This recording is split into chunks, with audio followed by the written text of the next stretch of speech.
Hi guys, thanks for joining us for some more Real Talk Dog Talk. I'm Tori. And I'm Barb.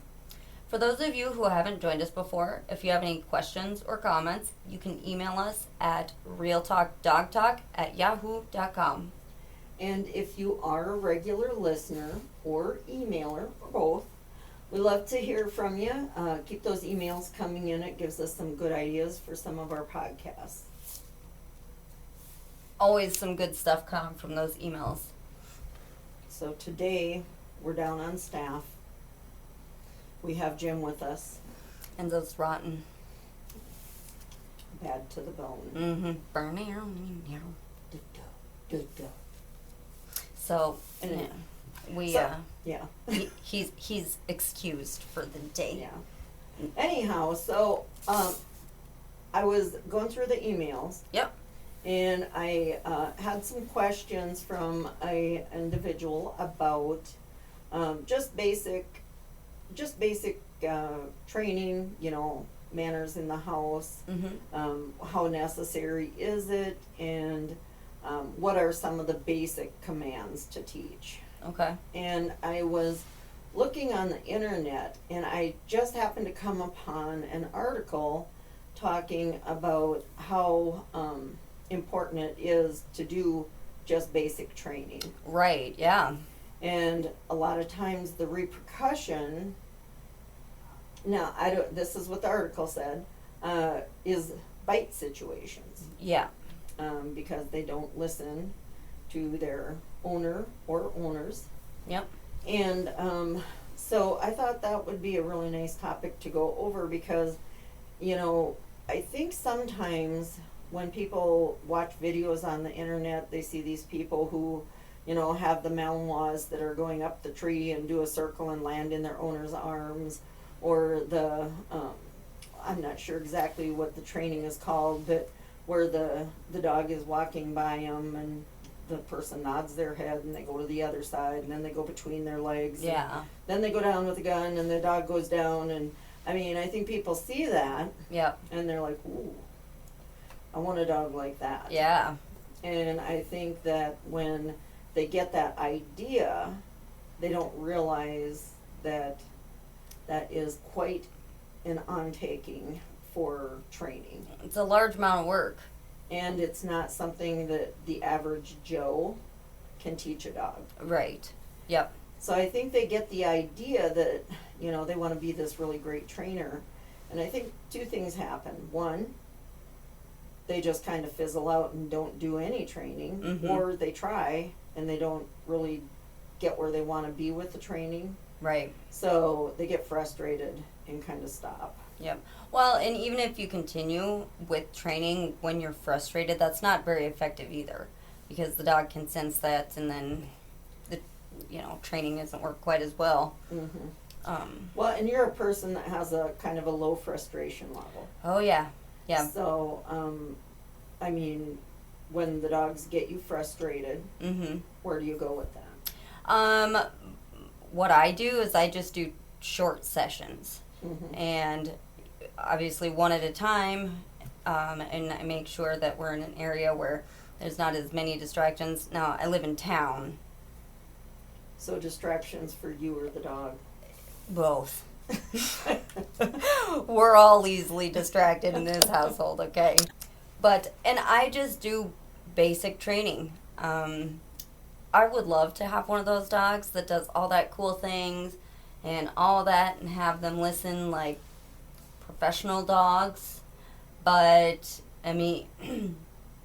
when my one dog is shoving herself off the couch, flopping on the floor, and the other one's rolling in the grass, and as long as they have decent recall, they can sit, lay down, they know kennel, basic things like that, which my son knows most of that as well, because he is in the house too, so he needs to be able to, they need to listen to him too. But yeah, short sessions and basic commands are kind of where I go with that. Well, and really, I think, instead of setting your goals so high for training, I think it makes a lot of sense to keep your goals realistic. And if nothing else, good house manners are pretty, well, I'm going to just say they're a must. Yes. And it's when the dog doesn't respond to you or listen to you or see you as the person that is in charge, the pack leader, as they might say. If they don't see that in you, then they aren't going to listen to anything you say, no matter if it's a bite situation or running out the door when you try to open the door. Right. Any negative thing that you don't want them to do, they aren't going to listen. No. You know, chew on your shoe. Yeah, Yep. I'll chew on your shoe if I want. That's what the dog's thinking. Yeah, who are you? And? Yeah. So, just basic house manners is pretty much where you need to go with it. And I think if you end up with, heaven forbid, a bite situation, you can call them off or somehow regain a certain level of control over Right. the dog. Yep. So, today I made a list. Oh, copycat. Copycat. I did. So I got this. This was MSN, and it is kind of a long list. So stick with us. And none of these are not like in order ranked, like most aggressive, or these are just dogs that really you need to make sure you're focusing on training a lot. Like, it's extremely important for these particular breeds to make sure that they don't develop aggressive tendencies and things like that. So if they're not trained with just basic training, this group of dogs is the ones that are most likely to develop aggressive tendencies Right. to where you would be in a bite situation. Exactly. Okay. Yep. All right. Yep. So we're starting off strong with Chihuahuas. So as silly as that sounds, that doesn't surprise me. Yep. Well, and they are considered one of the most aggressive breeds. Which I do think that part of that, and you've said it before too, but I do think that with small dogs, people don't think it is that important because they're small. Would you just pick them up and, whatever? But you ever been bit by a Chihuahua? It doesn't feel good, okay? They can draw blood. Oh, yeah, we know. Okay, Yeah. I had one. Yeah. So, and I'm not a small dog person anyway, so they can kick rocks, but I love Chihuahuas. Moving on, Shar-Peis. That breed is more for hunting and stuff, so it's a territorial thing more for them, so it's something you kind of want to watch out for there, which actually I wouldn't have thought of that, but having a territorial dog could cause some aggression if they're not trained, or socialized, or things like that. Right. So I'm not real familiar with Shar-Peis myself, so. I've only dealt with a couple in my life. They weren't mine. I wasn't impressed with them, but I'm not really sure that they had good handling either. Oh, yeah. Well, and there are a couple in here, and we'll get to that, but there are some of their, aggressive tendencies are mostly based on their owners, too. So, not the Shar-Peis, but Right. we'll get to that. But the next one is Pit Bulls. They're labeled aggressive, and they are banned in 10 different states in the United States. Bad rap. It is bad rap. It is a bad rap. Them and boxers are also, American Bulldogs are both, they're kind of lumped together in the same thing because their aggression is, again, based on their owners. Well, not only that, but there was a time when the pit bulls were bred for fight. So the breeders would actually pick the most poorly tempered, cranky, nasty dogs and breed them with another one with a bad temperament and create the fighting dogs. And that really was a thing in the past. It's not a thing anymore. Yeah. But I think from that time frame, they've kind of gotten a bad rap. Yep. And I don't think people so much at this time where people are more animal activists Mm-hmm. that happens as much. I'm not saying it doesn't, Right. but I think if you're dealing with reputable breeders Mm-hmm. that are looking to build a better temperament dog, I don't even think they'd be on this list if it weren't for the ones that were breeding fighting dogs. No, and so for the American Bulldog boxers, also they were actually bred for dog fighting as well. Oh, they were? Yep. And with the boxers, the aggression with them is more towards other dogs, Right. not their owners or other people. Actually, I've heard they're quite good with children. Very good with children. Another dog that's a nanny dog, I think is the term they use for some of the dogs that, but they're great with children. Yep. So the boxers, American Bulldogs, and the Pit Bulls they really kind of get the crap end because. Well, I think the fact that you're telling me that in this list they're saying that they were bred for fighting. Mm-hmm. I mean, it's interesting that all three of those dogs are on the aggressive list for not being trained. So, Right. kind of sad for them. Well, and it really is, and I don't really have anything against any specific breed necessarily. I kind of, if I like a dog, it depends on the dog itself. But, some of those breeds do get a bad rap, and it is too bad because it's the people. A lot of times it is. So Or bad breeding. Right. That would be the other thing I think about. Yeah, I think sometimes people they even if they don't intend to do it, they just stick whoever's in heat with whoever, and I don't think ever. I'm not trying to speak ill of any breeders, but if you're not careful and pay attention to who you're pairing with, who you could end up with some not so great traits. So moving on with our list here, we have another couple small dogs here. We got the Dachshund, good old wiener dog. Yes. So they are typically more aggressive towards their owners. And they're also third most likely to bite children.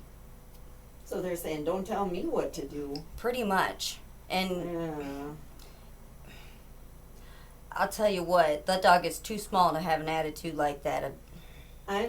They are, I know there's a lot of wiener dog lovers out there, and Mm-hmm. good for you, but I hate wiener dogs. I don't like them. They are nasty. They just are unpleasant. As far as my own experience goes, Mm-hmm. they are not the dog for me.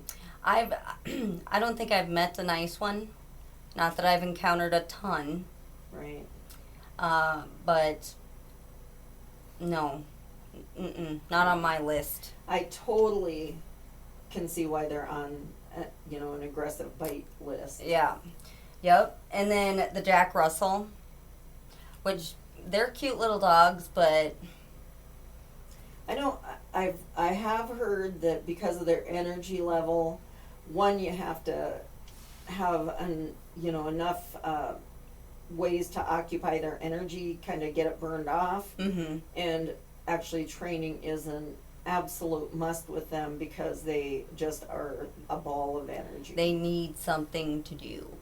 And they probably would bite you because they're bored, Mhm. if anything. Oh, I'm sure. They're just, and that's just my opinion, Right. This is all of most of this is opinion. Except for the list. The list of dogs that's facts. Okay. That's not fact. Well, it's off MSN. Oh, then it must be true. It's been researched. We'll say that. By somebody. It's researched information by someone other than us, okay? So, yeah, no, Jack Russell's a lot of energy. I can see them needing to be trained. Yep, they have bitten more children and adolescents than most other breeds. Oh, really? Mhm. Yeah, they don't seem to like kids that much, so That's too bad. It is. Well, my son's uncle has one, Mm-hmm. and he did get bit when he was maybe a year and a half old, and I was about to fight that little dog. I suppose. Bit my baby. Yeah. Anyway, he's fine now, but Well, yeah. 11 years later, Mhm. he's 10 years yeah, later. he's okay. Oh, good. What a relief. Yeah. We're all glad, okay? So, and then we have the Husky. And they really didn't have much on this one as far as like statistics or anything. They just said Philadelphia documented more Husky attacks than others. Now, is that attacks on their owner, children, other dogs? It just says attacks. Mm. So it's not even specific really on that. So Huh. I'm not really sure. That was kind of a... In Philadelphia, what's there? I hope not huskies. Well, apparently there That'd be are. stereotypes. Yeah, poor dogs. Don't move to Philadelphia if you got a husky, okay? Yeah. Well, that's kind of a vague statement. It is. It was kind of some of them. I don't know if it's because they don't have more information. Maybe they're all right dogs, but they don't like them. Mm-hmm. Who wrote this article? I don't know. There was a time I was kind of into rescue dogs, and I did have, oh gosh, I'm trying to think how many. I had like 6 huskies. And I had them because people don't know what to do with their Oh, yeah. level of energy, and Mhm. I lived in the middle of nowhere, as I do. Yep. Now, so I never really saw any aggression towards each other or me. No one No. bit me. Mm-mm. They were all really good dogs. Yeah. I've not met a husky that's not nice. I know they have a lot of energy, so maybe it's, something along kind of with the Jack Russells to just, Yeah, that could be something know. to that effect too. and then we got the German Shepherd, which they are the most loyal, intelligent dogs, and I think some people put their guard down and think, oh, well, it'll be fine, Mhm. because they're smart, but they have a lot of energy, and they're working dogs, so, you want to give them something to do, make sure they are trained, and the numbers they gave, I don't know, 0 bites is probably the number people want to hear, but 105 bites within 9 years. And that, of course, is reported Mhm. bites. I mean, Right. you don't know if there's been more. And that's the thing. All of this is what's been reported. So Right. there are variables. There's different things that kind of go into it. So That's the thing too, really, everybody loves their own dog, and Oh. they think they're just wonderful, and thank goodness they do. But I think when you're looking at the German Shepherd, as you're reading that, you're talking about how, everybody thinks that they're good, they're guard dogs, blah, blah. I think as a responsible dog owner, you need to be very honest with the possibility of your dog acting out. well, and that's any dog can bite, no matter how good they are. If they're in a situation where they High stress, high stress, they feel out of control, uncomfortable, cornered. There's so many reasons that a dog could act out, no matter how good your dog is. Well, and that goes back to the muzzle Yeah. podcast we had, when they're at the vets and visiting people that they're not used to. I mean, you really have to, as a responsible dog owner, be honest about the possibility of your dog misbehaving Oh yeah. and take precautions. And I have said 100 times and will say 1,000 times more that preventative thinking is a really great way to handle a dog so that you don't put them in a position to do something they shouldn't. Oh yeah, for sure. And I never consider any dog bomb-proof, although I think I've had one that was, but I won't say that for sure because I say it's not true. Who's that?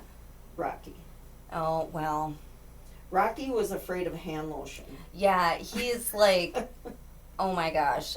That he was there's Very gentle dog. yeah. So I could kind of test out other dogs or puppies with him.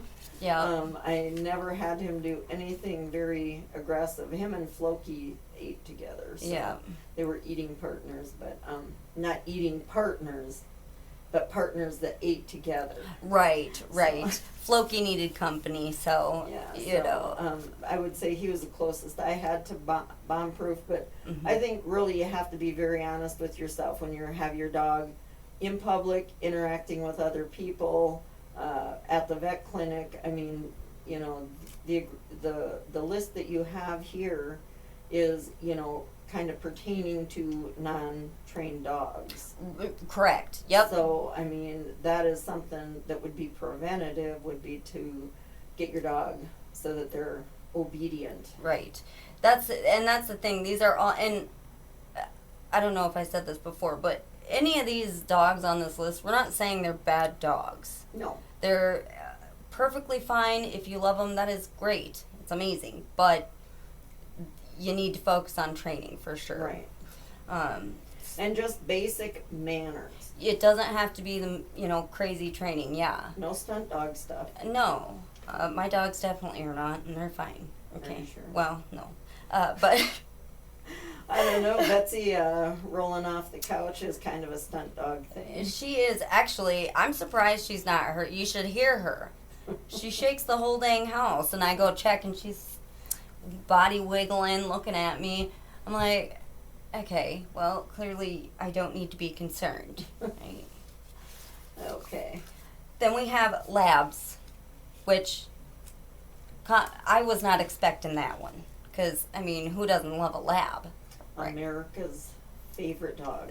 Pretty much. And it does say that that's probably why the numbers are so high, is just because there are so many. It is the most popular dog in the U.S. Really? Yep. So it's, or one of the most popular breeds. Mhm. So it's would make sense why there's more. And I mean, with that, I mean, I would think it's a lot because just the energy level. They're kind of silly dogs from what I know of them. Mm-hmm. And I think if I see a lot of accidents happening with that, just them like being a little too rough, and which again does come down to training, but there were 484 reported bites over 9 years Okay. for the labs. So leave that there. You're not gonna touch America's favorite dog. I'm not doing it. You can't make me. We love them. Okay, we'll leave it at that. Next on the list here, we've got Dobermans. They are on this list, but they're the lowest on the list, and they're also the least likely to bite children, which I think is adorable. Well, I believe they fall under the category of a guardian dog. Yep, they do. And the guardian dogs generally don't turn on their people, Mhm. whether it's children or the owner, a family. Generally, guardian dogs, the last people they want to bite are their kids, Right. or hopefully their owner. Right. Yep. And that's the thing, it's more towards strangers than other dogs. Mm-hmm. So that makes sense. Yep. Then we have the bull mastiffs. Most of the bite incidents that were reported from these were towards adults, adult strangers. Oh. So not their owners, but Right. an unknown adult to Uh-huh. them. So they didn't really have like statistics on them, so we don't really know about reported numbers or anything like Right. that. And then we have the Rottweiler, which it is labeled as aggressive, but okay, so these are big words here. So here we go. They are labeled aggressive, but they have a contradictory statistical background. So Contradictory statistical.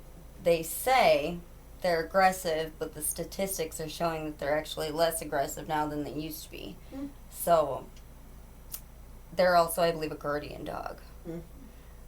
So I don't know if they belong on this list, but I wrote it down. Well, I don't know. You know, and that could, you know, the temperament change could be kind of a breeding thing. Mhm. You know, breeders are looking more at disposition now than maybe they used to. Right. I don't know. Yeah. I believe I've read, and I don't want to offend, but I might. I have seen videos in other countries where they're using Dobermans as fighting dogs. Oh. And so there again, you're asking yourself, are they bringing out the worst in the dog? Mm-hmm. And, you know, breeding bad to get that feisty, nasty side out. Right. So, you know, if people are becoming more conscious about the dog fights, Mm-hmm. they might be breeding them differently now than what they used to. Right. Well, and we hope so. Yeah. We hope so. Then we have the Chow Chow. They were bred for hunting and guard dogs.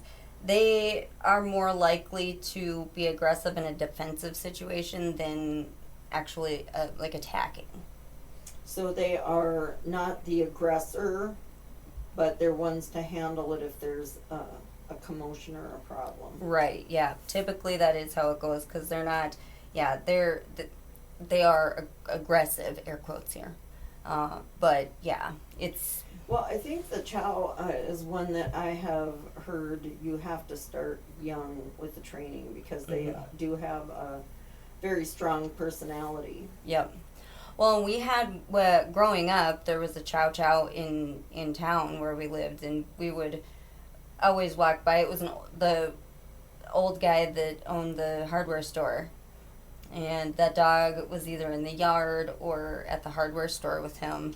And we went into the hardware store, me and a couple of my brothers, and that dog had me cornered, and I'm not really sure why I was a threat because, I mean, I was quite small at that time. Right. But I'm not sure that dog was trained because the guy was pretty old. Mm-hmm. And nothing against older people. They're fully capable. I'm old. But he was much older than her, okay? But I could see that being where he kind of just had the dog as his pet. You know, I'm sure the dog loved him and... Well, the dog was old too. Oh, was it? Yeah, it was an Okay. older dog, so sometimes they get cranky and sometimes they kind of get set in their ways. And you're right, maybe the people didn't really focus a whole lot on training. Mm-hmm. So that was, you know, and that was really the only, I haven't really encountered too many, so I don't really know them that well, but. Yeah. Then we have I wasn't even going to write this one down because there's really no information and just listen. Okay. So the Saint Bernard, they're labeled as aggressive, but in most cases they're laid back, easygoing, and good with children. So that's kind of all there was. So I was like, do I really need to put this down? Because I don't see where the... Aggression is? Yeah, Yeah. anywhere. I've never actually heard of them being, you know, they're a guardian dog. Mm-hmm. Yep. So, you know, I've seen other articles on the internet where they're talking about, you know, the top 10 guardian dogs, and you read that list and go through it, and then you go on and they'll say the dogs that are most likely to bite. And a lot of those guardian dogs are on there again, and it's like, the biting is not their job, but their job is to, you know, watch out for their children, watch out for the family, the house. Yep. Guardian dogs are there to protect you, so that is their nature. And no, I'm not condoning their biting. Right. But I am saying that The fact that they're guardian dogs is why they probably may appear to be a high risk for bites. Well, and if there are reported bites, what'd you do? Okay? What'd you do? Well, that wasn't my thought, but yeah. That's what I'm wondering. Well, I know, I mean, even like at my house, you know, I've had people come out there and they'll see the dogs running around the yard and they'll ask if they can reach over the fence and pet them. And I am more likely to put that dog on a leash and bring him out of the fence Right. and let them pet the dog than to let them reach into the dog's yard That's and pet them. their area. Because you're crossing a line for them. Yep. So, you know, putting guardian dogs on a bite list, you know, like the St. Bernard, that makes me feel like that's not really a thing. It's not a fair label, necessarily. I am not, what is it, MSN.com, so I'm probably not as smart as them, but I would not have put that on there. No. The St. Bernard. I wouldn't have either. I mean, I've heard I've heard of a lot of people having them, and I have never heard. I mean, I don't think I've heard of an aggressive one personally. But you know, you can get a bad egg once in a while. That does happen. I've seen, you know, specific breeds that are just known for being super gentle, and yes, guardian dogs, and you'll get like one dog that is just like some sort of crazy nightmare dog, some sort of mutant attack dog, Yeah. and it's not even in character with their breed. Right.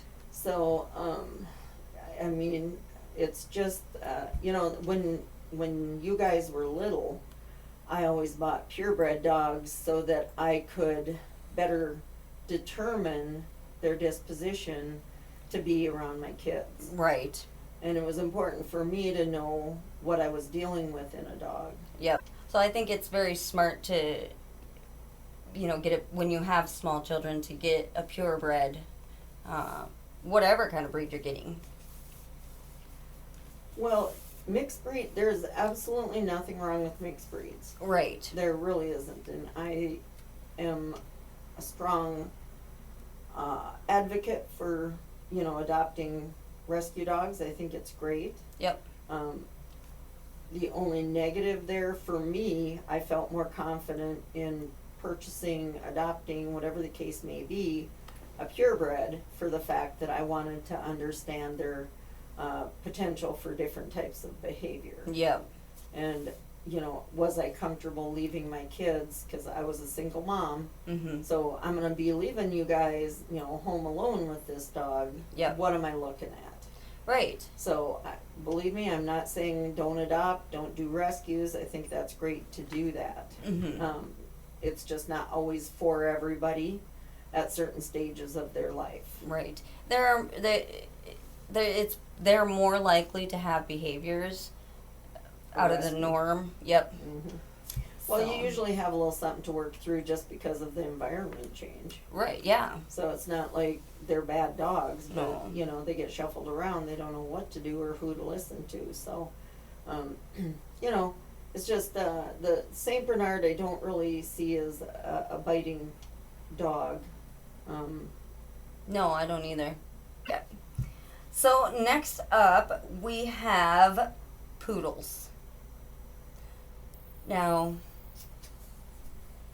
not my favorite dog, but generally they aren't overly aggressive, but they are on the top 10 most aggressive towards children I can see that. and other dogs. So they and dogs. and other dogs, yeah. Yep. So poodles are snots. But you know. Says Tori, not. Yeah, MSN didn't say No, it, I promise. That was Tori. Her commentary on their article. Well, actually one of my friends growing up had I think it was a miniature poodle. I'm pretty sure is what it was. And her name was Muffin. I mean, she is alright, but I'd rather go home and cuddle with the dogs we had. Yes. So, they were better. So now we have the Akitas, which I knew they were hunting dogs, but I didn't know they were bred for bear hunting. Oh, I thought that was very interesting because they're not a very large dog. they're a bigger dog, but they aren't big, huge. Yeah. You're right. So I'm thinking that compared to a bear, Mm-hmm. but because they're kind of, I feel like their personalities are similar to a Shiba Inu, Mm-hmm. which we have experience with them. Yes. And I think their personality probably helps a lot with that Mm-hmm. because try tell Jim what to do, okay? He says no. Mm-hmm. Every time. he's not going to do it. But with them, there have only been 48 attacks over 37 years towards people. Any other aggression is mainly towards other dogs. Probably because they think they're a bear. Probably, yeah, I think so. So, they're on the list, but also kind of at the end. They're not really. It's more towards, I think because of the hunting aspect. Right. And then the Pekingese, Yes. I don't like reading that. It doesn't. Anyway, okay. So, in this study, out of 113, 10 of them bit children in their home. Right in their home, huh? Mm-hmm. Mm-hmm. Well, the owner's children. So, like, not necessarily in their house. Oh. Yeah.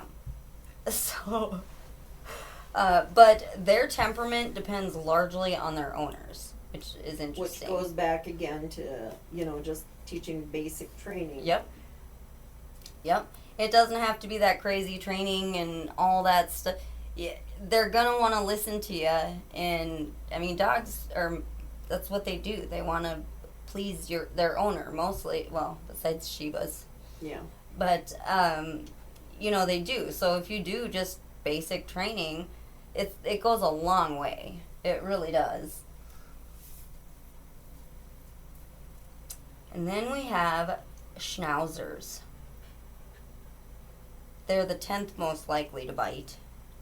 And they're in the top 7 most aggressive dog.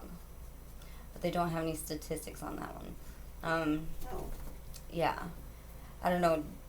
Dad had some schnauzers. I don't know, they're okay, but Well, I'm not a Schnauzer fan. I was trying to think of something nice to say about them. They're, I think they're fairly popular. A lot of people like them, but mm-hmm. I'm not a huge fan of them. They're, they kind of, I know they have the giant Schnauzer and standard and Mhm. miniature, I think. Yep. And I just think some of these little dogs are just kind of nippy, and people don't take the time to do basic training with a tiny dog. They think they'll be all right, and you're right, they can pick them Yep. up and put them somewhere else. Yeah. Well, and being around my dad's dogs, I won't speak too much on it, but they were not my favorite dogs. They didn't listen. They were too rowdy, and his seemed dumb, which I don't know if it was the dog or the owner. I will opt to not answer that one. I'm keeping it simple too, so I'm not. So the next thing on our list, we've got Welsh Corgis. Huh. I didn't see that coming. They're actually, I have a friend that breeds them, and her dogs are nice. Now, does it say what they're most likely to bite? Like, or do they not like children, or? It doesn't. It's not specific. It's more towards dogs. Okay. But there have been reports of biting people. It doesn't say adults or children. Okay. But they're bred for herding, and it's more of a they're not going to back down from a fight than attacks. So they're not necessarily going to start it, but They'll definitely finish it. right, yep. So, and they are considered more aggressive than boxers, Dobermans, and border collies, which is, I found that interesting because I've never met a corgi that wasn't nice. I mean, they all seem pretty. They must have little dog syndrome or something because they got awful short legs to be that nasty. They do. They're cute dogs. I mean, I don't want one, but they're adorable. They're cute. So yeah, and my friend, she's got two, and they're great with her girls. She's got two girls. I mean, they've had them since they were born, and now, so I mean, they've been really great family dogs for them. So, and then the last one on the list is border collies. They didn't have much information about these this particular breed, but they have been labeled frequent biters by the American Veterinary Medical Association. So they aren't a fan of the vet visit. No. And that's all they really said. So if that's where they're getting their information from, that would be my guess. They really just don't want to go to the vet. So, I really don't have that much, I don't know much about border collies, honestly, myself. You know what's interesting is I am hearing maybe, I'm trying to remember everything on the list you're reading there, but I'm thinking in my head there's like 3 groups of dogs that I'm hearing in that list. Yep. One is guardian dogs. Yep. Which they are protective and going to be watchful of their people, so they could bite. Right. The other are herding dogs, I'm hearing. Yep. In there. Yes. And those are high energy dogs that need to have a job, some sort of training regiment or something to burn off some of that energy. And the mental stimulation, they need that. Yeah. And then the other one I'm hearing are, I'm going to say it, snotty little dogs. And I know I'm going to get some nasty emails on that statement, but it seems like the little dogs that are super cute, teacup whatevers, are just so adorable. People don't think they got to make them sit or lay down or get off the couch, which my dogs lay on the couch, so that one's kind of... Yeah. Anyhow, so I'm hearing 3 separate groups, and it's like in my head I can kind of imagine why they would be on a bite list. Well, and that's the thing, you know, especially with the smaller dogs too. I get that people think, oh, they're small, you can just, you know, pick them up. They don't really, you know, but kids, what if you have a kid sitting there or a baby, and you know something happens, and that dog might be little to you, but you know, next to a small child or a baby, you want that dog to listen to you and behave. Well, and when we're talking about, you know, house manners and basic training, we're talking about sit, lay down, maybe place, as if you want them to go lay down in a specific spot while someone's coming in the door. Yep. Kennel. I use kennel. Kennel is a good one. That's similar to place because you can have your dog go where they need to be while you're taking care of whatever else. Yep. And then off is one that, you know, that's kind of a general one. You can use that to keep them from jumping on a person, on a counter, anything you don't want them on, get off there. Right. So, yep. I mean, it's just a few basic ones that are very manageable to teach. And dogs are super smart. So, a matter of a couple minutes in the morning, couple minutes in the evening, and they get it quick, you know. Well, and that's the thing. I have a low frustration level, so that is what I do. Shorter sessions, and they do learn fast. They're very smart. Well, and you can intertwine some of that training into your just daily living, where maybe you're in the kitchen cooking and the dog is begging or trying to get at the counter, give them an off, have them get down off the counter or make them sit down for a treat. Or I mean, it doesn't have to be a specific training time. It's great if you can do that, but also you can work it into just what you're doing around your own home. Oh yeah.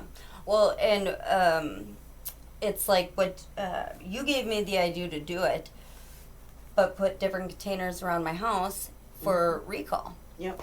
So if I'm walking around my house cleaning, dusting, oh, there's some treats there. I'll call one of them, whoever, and that keeps them aware when they're hearing me say their name. Oh, I need to go there. Right. And now keep in mind, quiet containers. Yeah, we did discuss that on another podcast, that if it has a noisy lid, then it kind of makes them think that they should do the trick before you tell them. Yeah, you kind of defeats the purpose. Yeah. So, really it's not even about doing these fancy dancy tricks or this like super impressive training. I mean, not everybody is going to be on the Westminster. I mean, that isn't even what it's about. It's about having a happy, interactive life with your pets. Right. So just a few basic commands can make your life so much easier. The younger you start, the better. Puppies can learn to sit at 8 weeks old, And even younger. Socialization too. That's a good one. And that kind of applies to, just strangers coming to the door. They're not quite so on alert. They know there's other people in the world besides their owners. Socializing is a really nice thing to do, and that can help with the dogs that tend to be more aggressive to other dogs. Right. If they're walking down the sidewalk and they happen to see another dog across the road, are they going to take off and eat the dog, or are they just going to walk with you and be nice? Right. So socializing is an excellent one too. Yep. And so basically that's 6 commands. Yeah. And I mean, how much easier your life is when the dog understands what you need out of them and they aren't having the frustration and the negative. I mean, I don't know a person that does not occasionally yell at their dog. Well, it does happen. So yeah. If you're training them, then that interaction doesn't even need to be there. No. Well, and you would be amazed at how fast they pick things up. It does not take long. Well, I know I had a dog I got, and Cody was over, and she was a little bit of a naughty dog, just kind of annoying. Oh, yeah.